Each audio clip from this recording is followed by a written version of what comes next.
Mwaideni kunopisa. Ndikuenda kutambira mwana wechikoro kuenda ku.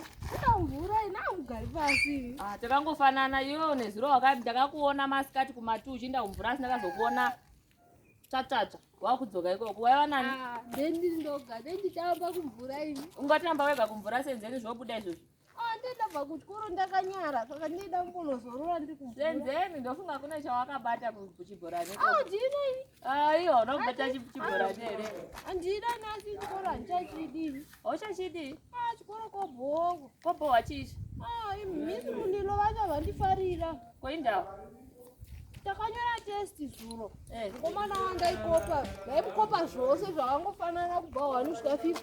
Asi ivo vakamupa 3 vakandipa 1. Vakadi kungondipawo 3 ndengonyora zvakafanana. Saka ndokusakufarira kwavanoita izvi.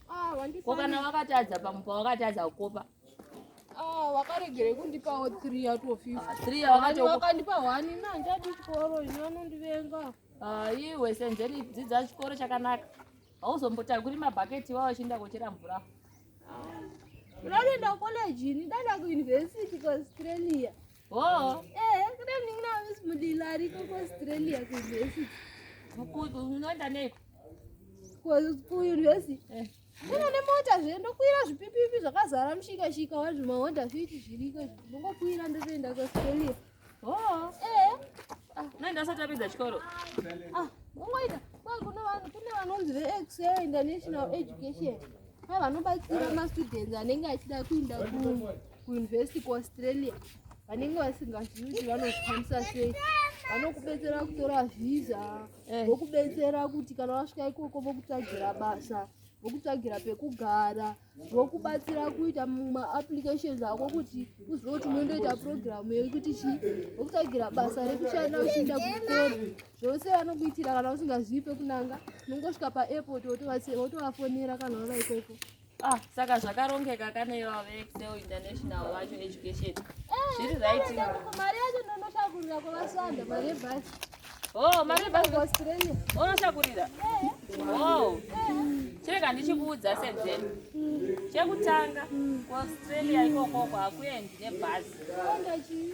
Kunoendwa nendege. Mushikashika zvimapipipi zvauri kutaura izvi. Zvimushikashika zvemumaharare munomu zvichikusvitsa pana kuwadzana ruzende wako wapa wakamborasikapo. Ndizvo pazvinoshanda. 2. Kucollege kunoendwa nemunhu akapedza chikoro kwete grade 4 ende kwete munhu akawana 1 out of 50.